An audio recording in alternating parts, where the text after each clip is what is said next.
Hello everyone, welcome to Star IQ. Star IQ के video platform पे आप सभी का बहुत बहुत स्वागत है। आज 14 फरवरी 2022 के हरियाणा करंट अफेयर इस पर्टिकुलर वीडियो में हम लोग पढ़ने वाले हैं। आइए स्टार्ट करते हैं आज का वीडियो। अगर आप लोगों ने अभी तक स्टार आईक्यू चैनल को सब्सक्राइब नहीं किया है तो कर लीजिएगा। मुझसे पढ़ना चाहते हैं अगर आप अनअकैडमी पे, तो डिस्क्रिप्शन बॉक्स में दिए गए मेरे प्रोफाइल लिंक पे क्लिक करके आप मुझे अनअकैडमी पे फॉलो कर सकते हैं। दोस्तों, आने वाले 20 फरवरी को अनअकैडमी पे गवर्नमेंट एग्जाम स्कॉलरशिप टेस्ट होने वाला है, एसएससी, बैंक और रेलवे एग्जाम के लिए स्पेशली। आप लोग इस टेस्ट में एनरोल जरूर करिएगा। एनरोल करने के लिए आप लोग मेरा अनलॉक कोड है वो जरूर यूज कीजिएगा, that is star IQ. Star IQ मेरा अनलॉक कोड है। इस कोड का यूज करने से आप लोगों को फ्री में मेरी क्लास देखने को मिलेगी, 10% इंस्टेंट डिस्काउंट मिलेगा और स्कॉलरशिप टेस्ट में एनरोल होने का भी मौका मिलेगा। आपको लाइव रैंकिंग देखने को मिलेगी इस टेस्ट में और आपको ढेरों लाखों के इनाम भी मिलेंगे, like laptop, mobile phone, earbuds और 100% अनअकैडमी की स्कॉलरशिप। तो आप लोग जरूर एनरोल करिएगा। डिस्क्रिप्शन बॉक्स में इस टेस्ट का लिंक भी दे रखा है।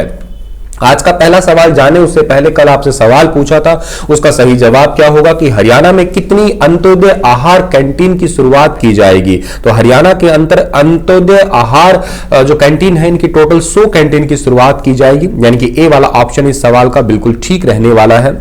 आज का पहला सवाल क्या रहेगा कि मुख्यमंत्री मनोहर लाल ने किस जिले के पाटखोरी गांव में बांध परियोजना का शुभारंभ किया है। तो पाटखोरी गांव में बांध परियोजना का शुभारंभ किया है हरियाणा के नूहू डिस्ट्रिक्ट के अंदर, यानी कि सवाल का ए वाला ऑप्शन है वो बिल्कुल ठीक रहेगा।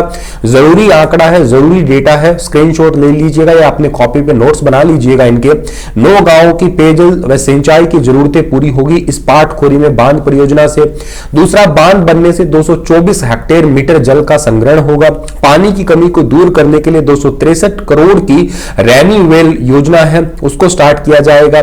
इसके अलावा यमुना नदी से 200 क्यूसेक पानी लाने हेतु जो है ना एक मेवात कैनाल बनाई जाएगी और मुख्यमंत्री निजी कोष से जो है ना 50 लाख की सहायता राशि इस पाटखोरी बांध परियोजना के लिए दी गई है। तो आपके लिए छोटा सा सवाल बन सकता है कि पाटखोरी बांध परियोजना हरियाणा के किस जिले से संबंधित है। तो आपका जिला रहेगा नूह, जिसका 2016 में नाम मेवात से नूह कर दिया गया था। यह बात आपको पता होनी चाहिए। मुस्लिम कम्युनिटी जो है ना वो थोड़ी सी ज्यादा है और जो साक्षरता दर है वो बहुत कम है, पर्टिकुलर इस डिस्ट्रिक्ट की 2011 की जनगणना के अनुसार माना जाए तो लिंगानुपात 2011 की जनगणना के अनुसार सबसे ज्यादा था हरियाणा के अंदर इसी डिस्ट्रिक्ट में। 2021 के आंकड़े सितंबर 2022 के बाद ही पब्लिश किए जाएंगे, तो तब तक के लिए तो आप लोग ये प्रीवियस आंकड़ों के आधार पर ही चीजें याद रखिएगा। नेक्स्ट हमारा जो सवाल होने वाला है वो क्या रहेगा कि हाल ही में हरियाणा सरकार ने किस शहर में ईएसआईसी अस्पताल का शिलान्यास किया है। यह भी जरूरी सवाल है और इस सवाल का सही आंसर रहेगा जी मानेसर, ठीक है ना। एक्चुअली शहर मानेसर है, जिला जो है ना वो गुरुग्राम रहेगा और ये मानेसर अभी रिसेंटली हरियाणा का 11वां नगर निगम भी बना था। ये डेटा भी इंपॉर्टेंट है, आप इसका भी स्क्रीनशॉट अपने पास रख सकते हैं। 500 करोड़ की लागत से 8 एकड़ में ये हॉस्पिटल बनाया जाएगा। मरीजों के उपचार हेतु 500 बेड जो है ना इसमें उपलब्ध करवाए जाएंगे। इमरजेंसी, ओपीडी, आईसीयू ऐसी हाई टेक्निक वाली फैसिलिटी है इस हॉस्पिटल में दी जाएगी। गुरुग्राम, रेवाड़ी, नूह और आसपास के तकरीबन 6 लाख लोगों को इसका डायरेक्ट जो है बेनिफिट मिलेगा।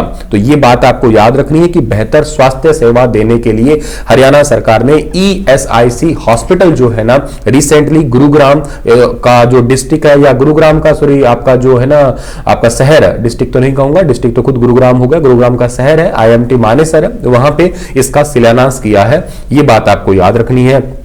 कमेंट में आप मुझे ईएसआईसी के बारे में बता सकते हैं क्या, इसका तो फुल फॉर्म बताइएगा एक तो। दूसरी बात आप मुझे बताइए ऑलरेडी हरियाणा के अंदर ये कहीं है तो बताइए वो कहां पे है, चल रहा है तो उसके बारे में भी बताइए आप लोग मुझे। और तब तक मैं आपको बताता हूं कि जो मानेसर है ना इसको पिछले साल 23 दिसंबर को, किसान दिवस 23 दिसंबर 2020 को हरियाणा का 11वां नगर निगम घोषित किया गया था। इस तारीख को जरूर याद रखिएगा। इसके अंदर टोटल 29 गांवों को शामिल किया गया है। हरियाणा का एकमात्र ऐसा जिला बन गया है जिसमें 2 नगर निगम है, खुद गुरुग्राम हो गया और एक मानेसर हो गया। और मानेसर जो है ना इंडस्ट्रियल एरिया के लिए भी जाना जाता है हरियाणा के अंदर। 11वां नगर निगम 23 दिसंबर किसान दिवस के दिन घोषणा हुई थी इसकी और ये लागू हो गई थी घोषणाएं कब, जनवरी 2021 से। इसका एरिया तकरीबन 124 वर्ग किलोमीटर के अराउंड इसका टोटल एरिया है गुरुग्राम के मानेसर नगर निगम का। अगला सवाल है कि हरियाणा में शहरी निकायों के समग्र विकास के लिए कितनी राशि मंजूर की गई है। शहरी निकायों के लिए समग्र विकास के लिए टोटल जो है 385 करोड़ रुपए की राशि है, वो अभी रिसेंटली मंजूर की गई है। बी वाला ऑप्शन सही रहेगा। सर शहरी निकाय का मतलब क्या है? जैसे मान लेते हैं कि मैं एक सिटी में रह रहा हूं, जिस सिटी का नाम है हिसार। यहां सिटी के अंदर जो मूलभूत सेवाएं होती है, जो नागरिक केंद्रित सेवाएं होती है, लाइक मान लीजिएगा बस स्टैंड हो गया है, या छोटे छोटे बस ऑफिस हो गए हैं, रेलवे स्टेशन हो गया है, या कोई इंटरनेट की फैसिलिटी हो गई है, डेटा कनेक्टिविटी की फैसिलिटी हो गई है, या यूं कहिएगा आप लोग जो मॉल वगैरह सर्विसेज है, पार्किंग सर्विसेज है, ये होते हैं शहरी निकाय का डेवलपमेंट करना। यहां पे सिंचाई की व्यवस्था हो गई है, बिजली की व्यवस्था है, स्ट्रीट लाइट की व्यवस्था है। इन चीजों के लिए ओवरऑल 385 करोड़ रुपए की जो है 1360 विकास परियोजनाओं के लिए मंजूरी दी गई है हरियाणा के मुख्यमंत्री जी द्वारा। यह बात आपको याद रखनी है। और अर्बन स्टेट डिपार्टमेंट को फिलहाल जो मंत्री संभाल रहे हैं वो है डॉक्टर कमल गुप्ता, जो कि हिसार के ही जो है बेसिकली हिसार से ही विधायक है, जीते हुए हैं वो। हाल ही में कौन अपने क्षेत्र के लोगों की समस्याओं के समाधान के लिए हेल्पलाइन नंबर जारी करने वाले हरियाणा के पहले एमएलए बन गए हैं? तो एमएलए ऐसे हैं भाई, उन्होंने कहा है कि अगर आपको मेरे इस हलके के अंदर कोई भी प्रॉब्लम आती है तो आप इस हेल्पलाइन नंबर पे कॉल करिएगा। और ये है लक्ष्मण सिंह, यानी कि सवाल का ए वाला ऑप्शन जो है वो बिल्कुल ठीक रहेगा। कोसली के विधायक है लक्ष्मण सिंह यादव, और इन्होंने एक नई पहल स्टार्ट की है। इसके लिए एक हेल्पलाइन नंबर जारी किया है 9468111900। मैं 94681 तो आधा नंबर मेरा ही है, आगे मेरा अलग है 73029 है मेरा आगे नंबर, तो ठीक है ये देखिएगा। और बस आगे इतना चेंज करना है आपको, 11900 ये जारी किया है। इस पे लोग अपनी शिकायत दर्ज करवा सकेंगे, और हेल्पलाइन नंबर जो है ना शिकायत दर्ज करके 62 से 72 घंटों के अंदर जो है ना वो रिस्पॉन्स कर दिया जाएगा, ठीक है, जिसको जो भी रिलेटेड प्रॉब्लम है। तो लक्ष्मण सिंह कोसली के विधायक है, ये तो आपको पता लग गया। अगला सवाल हमारा क्या रहने वाला है कि हरियाणा के किस शुगर मिल परिसर में मियावाकी वनीकरण जो है ना इसको अपनाया जाएगा? तो मियावाकी जो योजना है इसको अपनाया जा रहा है महम और रोहतक के अंदर। बेसिकली दोनों एक ही जगह, या रोहतक का ही जो एक क्षेत्र है आपका महम है, तहसील है। तो इस सवाल का डी वाला ऑप्शन है वो बिल्कुल ठीक रहेगा। सर ये मियावाकी पद्धति है क्या? पहली तो बात पूछा जाता है कौन से देश की है, तो आंसर रहेगा जापान की है। इसका मतलब होता है छोटे छोटे वन विकसित करना, ठीक है ना। मतलब एकदम से आप बहुत बड़े बड़े पेड़ तो नहीं बना सकते, लेकिन छोटे छोटे एरियाज में जैसे आप पौध वगैरह लगाते हैं ना, कुछ इस टाइप से है ये। तो इस प्रकार की विधि को, जापानी विधि को अपनाया जाएगा, ताकि रोहतक का एरिया जो है ना वहां पे, या महम का जो एरिया है वहां पे बेसिकली वनारोपण ज्यादा हो सके, हरियाणा का फॉरेस्ट डिपार्टमेंट है वो बढ़ सके। एक ऐसी पद्धति है जिसमें सीमित संसाधनों से बहुत ही तेजी से वृक्षारोपण करके हरियाली सुनिश्चित की जा सकेगी। तो पहले चरण में महम और रोहतक शुगर मिल परिसर में मियावाकी विधि को अपनाया जाएगा। अगर ये बिल्कुल ठीक हो जाती है, सही तरीके से सक्सेस होती है, तो इसे पूरे हरियाणा के अंदर जो है ना लगाया जाएगा। इस टेक्निक में पौधों का 20% तेजी से विकास होता है, और छोटे छोटे जंगल स्थापित करने में फिर बहुत ज्यादा मदद मिलती है। इसी को ही मियावाकी पद्धति कहते हैं। ताकि इसको मतलब क्या है, थोड़ी थोड़ी दूरी में पौधे लगा देते हैं ताकि बीच में कोई जगह खाली ना हो, और पौधे सूर्य का प्रकाश प्राप्त करके बगल की तुलना में जो ना ऊपर और वृद्धि करते रहते हैं। तो साइड में नहीं फैलते पौधे, ठीक है। यूं समझिएगा आप लोग, अगर एक पौधा यहाँ लगा दिया तो जगह बहुत मिल गई, तो पौधा क्या है ऐसे फैलने ज्यादा लग जाएगा। लेकिन मियावाकी में क्या करेंगे, यहाँ यहाँ यहाँ यहाँ ऐसे पास पास पास बहुत सारे पौधे लगा देंगे। अब ये पौधे साइडों में नहीं फैलेंगे, जगह नहीं मिलेगी, सारे ऊपर ऊपर होंगे ये, ठीक है।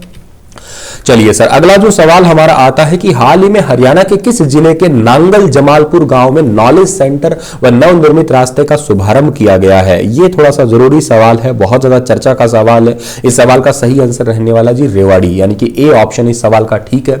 सहकारिता और अनुसूचित जाति और पिछड़ा वर्ग कल्याण मंत्री है डॉक्टर बनवारी लाल। इन्होंने ही रेवाड़ी जिले का जो नांगल जमालपुर गांव है वहां पे नॉलेज सेंटर जो है ना उसका शुभारंभ किया है रिसेंटली, जिससे गांव के ग्रामीण जो लोग हैं वो इंटरनेट से जुड़ी हुई सुविधाएं पा सकेंगे, और कोई भी जो इंफॉर्मेशन है रिगार्डिंग पंचायती राज से संबंधित है, या तकरीबन जो भी उनको रिलेटेड गांव के प्रशासन से रिलेटेड कोई समस्या है या कोई बात है, तो इस नॉलेज सेंटर के माध्यम से प्रशासन की सारी सुविधा जो है वो ले सकेंगे। रेवाड़ी जिले में 32 नॉलेज सेंटर बनाए जा रहे हैं, जिनको पंचायत IT सेंटर के रूप में इस्तेमाल कर सकेगी, जहां पे किताबें, न्यूज़पेपर, मैगजीन्स वगैरह भी मिल सकेगी। तो ये बात भी याद रखना, हर एक नॉलेज सेंटर पे 25 से 30 लाख रुपए खर्चा किया जा रहा है। शुरुआती चरण में 3000 से ज्यादा आबादी वाले गांव में नॉलेज सेंटर बनाए जा रहे हैं। अगर ये सक्सेस होते हैं तो पूरे हरियाणा के अंदर जो है ना इन्हें अप्लाई किया जाएगा। इतने ही थे आज के सवाल। कैसा लगा आपको ये सेशन, आप बताइए जरूर कमेंट में। बड़ी मेहनत लगती है यार सेशन बनाने में, पीपीटी बनाने में, आप लोग समझ रहे होंगे इस चीज को। आज रात को वीकली करंट अफेयर पढ़ाने वाला हूं 9:30 बजे हरियाणा के।